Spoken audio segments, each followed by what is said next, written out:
Hey everyone, I'm Rob Pizzola, pro sports veteran CEO here at The Hammer. Today, I'm going to be doing a reaction video. A lot of people asked for it. You're going to get it. Now, before we hit play, a bit of context. I have watched a Linemaker Sports video before, and I reacted to it a few years ago. Candidly, it was quite bad. The advice was not sound, and what really threw me was the comments. A lot of people thought it was groundbreaking advice. That was very disillusioning because I know how this stuff works for real bettors, and that advice would lose over time. So I want to be transparent with you up front. I am a little bit biased going into this. Now, I have not watched this video just yet. I do not know what we're about to see. Maybe it's good, maybe it isn't. If I had to guess, it will likely be bad advice, but I'm going to give it a fair shake.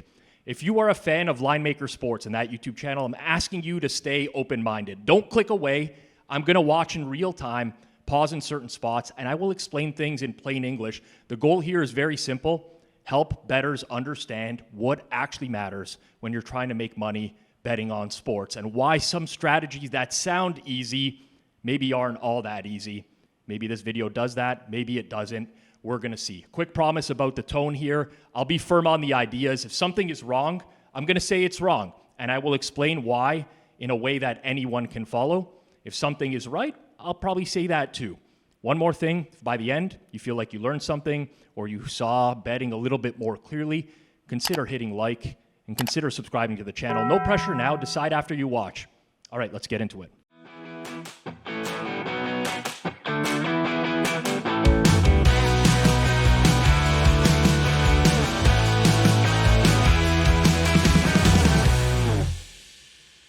In this video, I'm going to show you how you can win all your running back player props in the NFL. Stay to the end of this video so that way I can share with you guys the website that you need exactly to be able to find this information that I'm going to give you. Promo off This is the strategy that I use to literally win 80% of my running back plays in the NFL. So first thing, what we're going to do is we're going to focus obviously on the running back. Okay. Just quick pause Next thing here. is going to be on their. Really quickly before we get into it, already there's promises out of the gate, right? It's in the name of the title, the NFL bet that wins 80% of the time. You can win 80% of the time, but it all matters. Only thing that matters is what the price is on those bets, right? Like if you are betting minus 10,000s and you're winning 80% of the time, you're going to lose in the long run, right? So already I don't like the fact that price isn't mentioned, but I'll give it a fair shake here, and we're going into, it looks like we're doing running back player props. Is going to be on their player prop for their rushing to go under. Focusing on the under here, okay? Number two, what we're going to do is we're going to go and we're going to write down on any given week the top 5 rushing defenses, okay? Top 5 rushing defenses, you're going to write those down. You're going to... Okay, I said I'd give it a fair shake. I don't know where this is going yet, but it sounds like some sort of system out of the gate. I'm not a huge fan of systems. There's a place for them here and there. But if this is going to be a system based off bullet 1 and 2 of betting running back unders when they are playing good rushing defenses or top 5 rushing defense, that is going to be a very bad strategy in the long run because this stuff is already priced in. Opponent is already priced into market. So we'll hit it up here. Let's see where this goes. Also write down who the running back of the opposing team is. Okay, so you're going to write down the opposing running back. So that way, you should have a list of 5 running backs that are going against the top 5 rushing defenses in the league. The next thing, what you're going to do here, is we're going to take their yards per carry and write that down. We're going to times that by how many carries they get. Okay? How many carries they get. Forget this right here, you can literally predict what their average of what they're going to be around is. Alright, so let's do an example here. Let's say, I'm going to use Derrick Henry as an example, but this isn't Derrick Henry's numbers. All right, let's say Derrick Henry averages 4 yards per carry, and he gets an average of 15 carries per game. So what does that equal out to? 4 times 15, that's going to be 60 yards. So that would equal out to 60 yards per. So right there, you get an average of what they should average in a game based on the carries that they get per game. Okay, pause for a second. So once you have... I have so many questions already. I hope we get into more of this, but you're taking the top 5 rushing defenses. He doesn't really explain what that means, right? What metric is he using? If this is just like a yards per game, I have so many questions because that's a very, very noisy statistic, right? There's so many dependencies. So for example, if a team was playing from ahead a lot in a previous game or previous 2 games, say they blew 2 other teams out, obviously they're going to give up less yards per game. It's a very noisy stat because the other team is going to be throwing the ball more often when they're trailing, which is why we use other metrics to determine what good rushing defenses are, primarily success rate, EPA per play, things of that nature. So he didn't really explain that, and now he's kind of getting into, you're getting like a baseline for Derrick Henry, which is he's averaging 4 yards per carry, but there's no context there. You don't know what the schedule was previously. Like in his previous games, was he going up against other good defenses? Projecting the carries out, right? Like this is assuming that in this instance, it's probably a good assumption because Derrick Henry gets the majority of the carries. But what happens in two-back systems where the amount of carries can be noisy, right? This is looking at things in the past without the context of what happened in the past, and I think potentially using them to bet in the future. But not having that context is extremely important. And early in an NFL season, I mean, top 5 rushing defenses are going to be extremely noisy. It's going to change rapidly on a week-to-week basis, and it's not because one defense is going to just ascend to the top. It's because of the schedule. There's all sorts of crazy things that happen. It's not as simple as just going back to last year either, right? There's lots of personnel changes in the offseason. There's coaching changes in the offseason. So already, we haven't even got to what we're going to try to do here, but the premise is extremely flawed out of the gate here. So we have this baseline for Derrick Henry of 60 yards per game right now. Let's see where this leads to. Have that. Once you have this written down for each of those running backs, now you're able to gauge what number you could use. Because again, we're looking at the under here for rushing yards. Okay? Rushing yards under. This isn't an over prop, this is an under prop. And it's going to be an alternate prop. Because we're going to make this number what we want it to be able to grab an edge and be more successful over the long term with it. So if they're averaging, let's say for example, this guy's averaging 60 yards per game, pretty much, because he gets 4 yards per carry at 15 carries, then we know if he's going against one of the top defenses in the league at defending the rush, what are we going to do here? We're going to inflate this number a little bit. All right? We're going to inflate it. Now, how can we inflate this number? Because what do we know what to gauge it to? So on average, for a sports book, it'll look like this. So if this is his average, the minus 110 line for over-under will probably be in this range. Probably going to be around what his average is. Okay? Now let's go, if we go to 70 yards, that'll probably be like 150. If we go to 80, that'll probably be minus like 210-ish. We go to 90, that'll be like minus 280. All right, so obviously the lower we go on the list, odds-wise, the higher the yardage gets. Okay? So we have to find which one of these is going to give us the best edge. Now, how do we do that? Well, that's what I'm going to explain to you guys. Okay. Now, if you guys want to fast forward through all this. I kind of do want to fast forward through a lot of what's going on here because already I see a lot of problems. So first and foremost, again, one running back systems, they barely exist nowadays in the NFL. There's not a lot of workhorse backs, so I don't know how you necessarily price individual backs when they're sharing workload for one. Now we're getting into an alternate strategy here, which I'll hear him out, but understand the way that alternates are generally priced. They are just a derivative of the main market, right? So what I mean by that is when a sports book is pricing a prop in the early going, they're essentially running some sort of simulation based off of the game side, the spread, the total, and the reason that these books can offer stuff like SGPs where you can kind of pick whatever you want nowadays is they've simulated all of this out and they figured out what the appropriate price on the 70 yards is relative to the 60 yards and 80 relative to the 70. So it's very rare that you're going to find like an extreme edge on just one of these alternates overall. So again, curious to see where we go with this one. And you just want the best ones being sent to you every single day, and you want to learn all the strategies that I have in the NFL, make sure you guys click the link down in the description. All right, so let's go ahead and write down our different yardages here. This is how we're going to be able to depict which ones to do. All right, let's say this one's 60 yards, this one's 70 yards, 80 yards, and then 90 yards. All right, so we're going to get an implied probability, obviously, with all these. Probability so the talk, implied I like this. probability You need here to is know your gonna be break-even point. 52% for the minus 110, and then for the minus 150, it's going to be 60%. Minus 210, 67. Minus 280 is going to be 73%. So now we have that gauged. We know what our implied probability is here, okay? These are our implied probabilities. Now, true probability. We have to figure out the difference, right? We've got to be able to figure out which angle we're going to be able to have the best edge at. All right, so let's say, for example, let's use 10 games as an example here. 60 yards, for him to go under 60 yards on the season, he is 5 for 10. So 50%, all right? Here, that's a negative 2% edge. All right, so obviously we wouldn't be doing that one, right? Let's say for him to go under 70 yards. Let's say 70 yards is going to be 6 out of 10, 60%, okay? We have no edge, 0 edge. There's nothing there, okay? 0 edge. So we go ahead and cross that one out. Now let's go ahead and go to 80 yards. How many times was he able to go over 80 yards? Let's say 7 out of 10 times, okay? We got 70% here. That's giving us a plus 3% edge, okay? So that's a possibility. Now let's do the 90 yards. How many times did he go over 90 yards? I mean, let's say for 90 yards, he wasn't able to surpass that. We're going to say 9 out of 10 times. Ooh, 17%. So now we're getting up to higher levels here. Big edge. Like I said, this is just an example. This isn't real stats from Derrick Henry, trust me, because he goes over 100 like it's nothing. But I'm just using an example of a running back. So 9 out of 10, that'd be 90%. Okay, I want to stop it right That gives here. us now what? That's a 17% edge. Okay, so this is extremely flawed.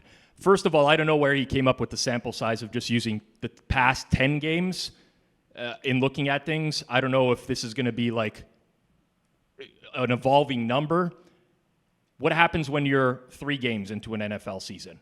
Do you use 2 from this year and then 8 from the previous year? That logically wouldn't make any sense. What if the running back has changed teams? What if there's a different coach in place? What if they're passing more, rushing more? Like, there's so much noise that's a horrible, horrible idea. With the 10-game sample, let's say I flipped a coin, and 9 out of 10 times, I flipped it 10 times, 9 out of 10 it came up tails. I wouldn't say that 90% of the time moving forwards, that coin is going to come up tails. No one would say that, unless you were using some sort of weighted coin or something like that. But he's taking a small sample with no context of what happened in those previous games, who the opponents were, anything like that. And he's just basically saying because they're facing a top rushing defense, it looks like he's going to bet some sort of alternate unders here. Now, what he does get right is for every bet, you need to know your break-even point. So when he lists the yardage with the percentage next to them, you can find calculators online where you can convert odds to a percentage. So minus 110, 52.4%. You know that you need at least that percentage to break even. And generally, you want to compare your fair value, your true number, to that break even percentage to find out your edge. But the way he's calculating an edge here is nonsensical. No professional sports bettor would ever calculate an edge this way. 0% of the time, you would see someone who knows what they're doing pick a random sample of games past with no context and just throw out those numbers there and say this is the probability of it happening moving forwards. That just never happens. This is extremely noisy. He's using bad metrics. I already talked about, the rushing yards per game. There are a lot of problems here. As I see it now, I imagine he's going to say, okay, you have edges on, 80 yards, minus 210, under 80 yards, minus 210, under 90 yards, minus 280. Those are the ones that you should go out and bet. But the reality is, the number you've come up with is probably not an edge. It's just a random dart, is really what it is. I'm actually curious to see how he tells you to stake these, if he even says that, because you have a 3% edge here and a 17% edge here. I mean, you would go really hard on the 17% edge, assuming it was real, and much smaller on the 3% edge. I wonder if that'll come up. But already, this is an extremely flawed process, and you will not win this way. I feel very confidently in saying that this is absolutely not an NFL winning strategy. And if it is a bet that wins 80% of the time, like it says in the title, well, relative to what the break-even point is on those bets, I would say that this is most definitely a losing strategy. But let's keep it going. A 17% edge there. So what did we just do? We literally were able to depict which one of these plays is going to be the best to do. The first two obviously aren't going to provide any type of edge for us whatsoever. But the 80 yards and 90 yard play, guess what happens there? We have a 3% edge there and a 17% edge here. All right.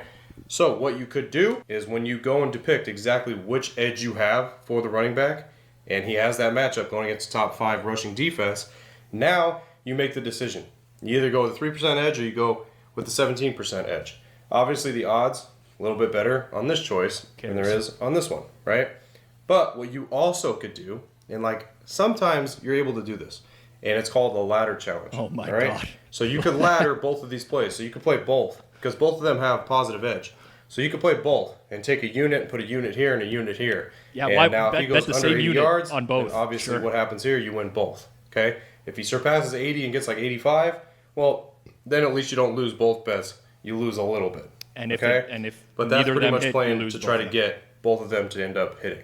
That's what the ladder challenge is there. Or you would just take a risk of 2 or 3% and you would just fire it right here because you have the biggest edge. Doing this consistently, you're hitting 80% or more in your running back player props. Okay, so it did go where I thought it was going to go here. We got a few more minutes left in the video. So generally speaking, when you have a higher edge, you want to bet more. I mean, that's just common sense in life, right? If you were going to, again, use a coin flip example, it's a 50-50, any standard coin flip. If someone was giving you plus 110 that you'd flip a heads, you take that bet, but you take it for a small amount. If someone was giving you plus 200, you take it for a larger amount because your edge is bigger. So generally speaking, when you have stuff like this, you probably want to fire the most on the largest edge. Of course, this is not a good strategy, so you probably don't want to fire on any of this at all. I have so many questions on just like the arbitrary sample sizes that he picks.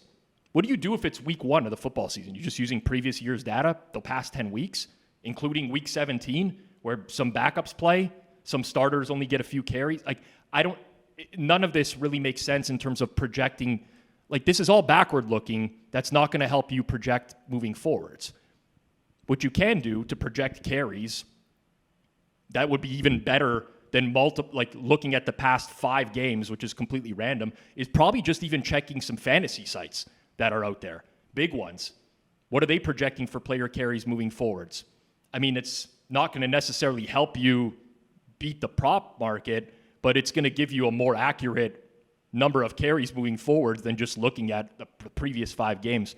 Like, this is really bad advice. There's nothing sound about what's happening here right now. And I don't know if there's going to be anything that redeems itself over the end of this, but this is literally just throwing darts at a wall and hoping something sticks, because none of this makes any logical sense. Now let's go ahead and go through that one more time. Let's do it. All right.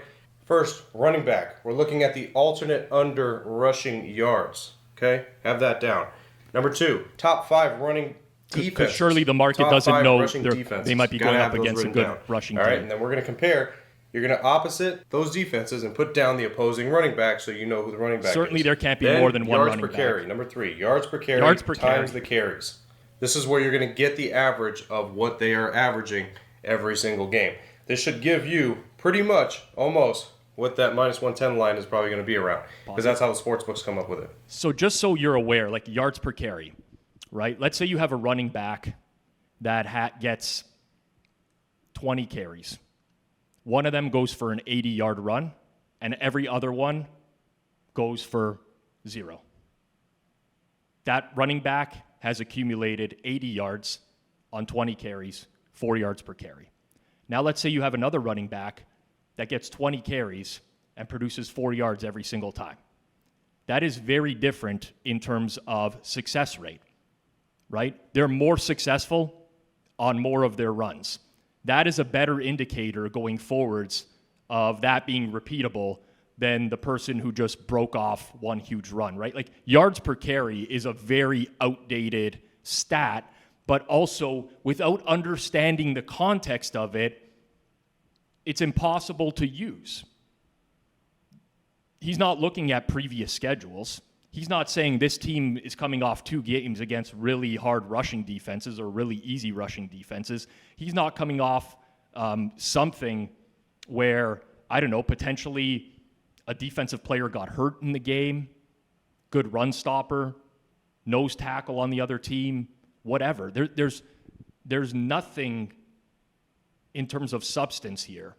And going back and looking at previous carries, I don't have to, all of you that play fantasy football, you can tell me how carries spike over the courses of the season, right? Like if you take a running back that just inherited the number one job from a team, random example, let's say the number one kept fumbling. So they're like, you're out.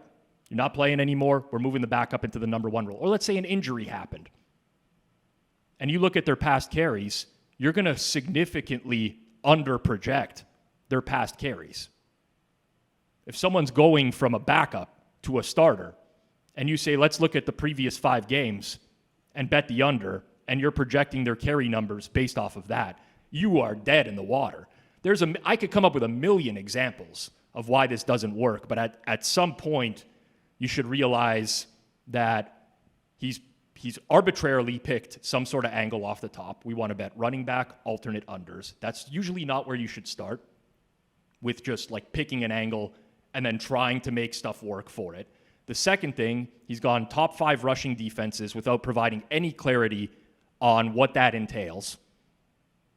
Again, if you're just using yards per game, Joe Buck used to use yards per game in 2004 on the broadcasts. Like, there's a reason we've moved on as a whole. Very, very messy, noisy metric.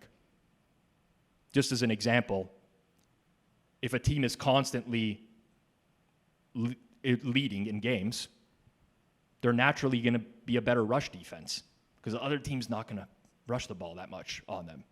Other way around, they're constantly trailing. It might look like their rush defense is worse because they're going to give up more yards per game since they're coming from behind. So no context there. And then third and foremost, he uses yards per carry and carries from previous games without applying any sort of context. What happens over the course of an offseason, all sorts of things here. So right now, at every point of this system, it breaks. Okay, that's where they get the yardage from. And then, from there, what we're going to do is we're going to go ahead and we're going to separate each of those levels for the running back. And we're going to find out which one has the best true probability versus the implied probability. And we're either going to go with one or we're going to go with a couple of them. Whatever has a positive edge, you still have a shot at. Okay? Doesn't matter if it's 3% or it's 17%, you still have a positive edge. So long term, you still will profit. But if you're doing plays that have 0% edge or a negative edge, then you will lose. Most likely on a 0% edge, you're not going to get that every single time. So yes, you would essentially break even if you were a 0% edge all the time. But you're not going to be able to find a 0% edge all the time. So I consider it as you're going to end up losing eventually. All right. So negative 2% and a 0% edge you want to stay away from. Positive edge is where you want to be. If you just follow those steps, guess what happens? You end up becoming a profitable player prop running back specialist. Okay. So there's validity to everything he's saying here. The problem is he doesn't actually know what his edge is, right? Like, this system is so broken that he's just coming up with random numbers and he's calling it an edge, right? What he's saying is correct. You want to come up with fair values on everything, compare it to the sportsbook line. When your fair value is higher than the break-even point, that's an edge. You want to bet it. But there needs to be some sort of actual logic put into place when you're doing that. It can't just be random like this. This is a very random, broken, completely not rooted in proper mathematics system. And nowadays, especially prop betting markets, it's way more competitive, especially NFL props. The amount of work people are doing in these markets, to think that you can just overcome all of that by looking at the past 5 games of rush defense and 10 games of it's completely not. It's counterintuitive to how every market in the world, competitive market in the world, works. It's frankly an insult to the people who are watching this. And again, I said I'd attack the ideas more than the person at the beginning. I don't know if he believes this stuff or if he's just doing this to sell a product, grow his YouTube viewership, but frankly, this is nonsense. And I did read his profile that said professional sports bettor. I would highly question that based off of this video and the previous one that I saw here. It says running back specialist on screen. You're not a running back specialist from watching this. If anything, it's probably led you down an even worse path than what you were previously doing. We'll see how this ends off here in the last minute. And you're able to profit every single week betting on the running back player props. Now, since you stayed to the end of the video, I'm going to give you guys the website that you should go to be able to find exactly where the bottom 5 defenses are. So the one that I like to use is called Team Rankings. So Team Rankings, what you'll do is you'll go there, you'll go to NFL, Team Stats, and then you'll go to Opponent Rushing Defense. And it'll give you a list of the teams that are the best rushing and the worst rushing. It'll go literally from ranking from 1 all the way to last. Let's pause this right now. You want to look at so at least he's giving you something here in terms of like where to go. So Team Rankings, I think we've all used the site before in some capacity. I'm not knocking the site whatsoever. They have a lot of good surface level stats. If you really wanted to quickly pull up, yards per game for a team, third down conversion percentage, red zone percentage, they have it all. It's very easily accessible. I'm not knocking that. But again, he is basically just looking at opponent rushing defense. So he's just looking at, I don't even know what, it's very confusing at this point, but he's just looking at yardage totals. Yardage totals don't tell you anything. It's very outdated. Like no professional handicappers, bettors are using pure yardage totals to handicap anything. And if we look at like right now as it stands, I don't want to outdate things right now. Jacksonville's a top 5 team in rush defense. New England as well, right? This is going to be very, very noisy by season's end. You're going to see teams move up and down all over the board. So context matters when you look at this type of stuff. Like I said in the previous, the top 5 rushing defenses. Now, if it's early on in the season, what you can do is you can also be able to go to last year's data on this website as well. No, you and can't. That way you could see exactly how last year was. As long as there wasn't any major defensive changes, as in they added a star or they lost a star on defense, defenses should stick around the average of the same thing. No, so as long as you're able to see the data from last year as well, then you could still be able to use that for a brand new season. I can't believe he actually got into it at the end. I can't believe that happened. So, he saved it to the end of go back to last year. Defense is not sticky from year to year in the NFL. Just because you had a good rush defense the year prior doesn't mean you're going to have one the next year, even if you have the same personnel. Offense is a lot stickier than defense is overall. But if they added a star player, what if they just added a good run stopper? Or they lost a good run stopper? All of this stuff is going to matter. So, that was a rough one, honestly. I think that might have been worse than the last one I watched. I see that there's a lot of, in the suggestions that have come up here, it seems like he's doing a lot of these types of videos. I'm very curious, Jacob, if we could pull up the comments really quickly for that one, if that's possible, because I wonder if people eat this stuff up or if they don't. Just looking at the comments here. Okay, you can also do the same thing for an overprop. Just flip to lowest 5 running back defenses. Kind of obvious, but wanted to be he's just flipping it around and losing money the other way.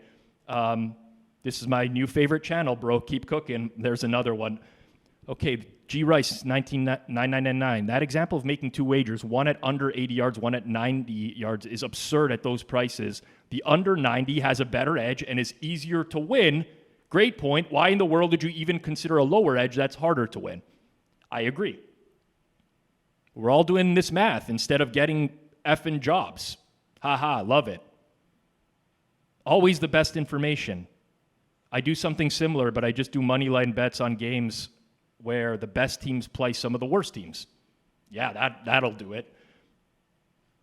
I know I'm coming across as very condescending, but this is very bad information that's out there. You should not listen to this. I can't make that any more clear. You will not find any true pro that would back this as a winning strategy. I may do more of these in the future now that I've watched another one of this. I can't even believe that this stuff is out there. Quick check on the views here, Jacob, really quickly on this video. 20K views 2 weeks ago, 108K subs. Tough nowadays. It is tough out there. It actually pains me to see stuff like that, honestly. I don't want to be a hater. It's not what I'm all about here.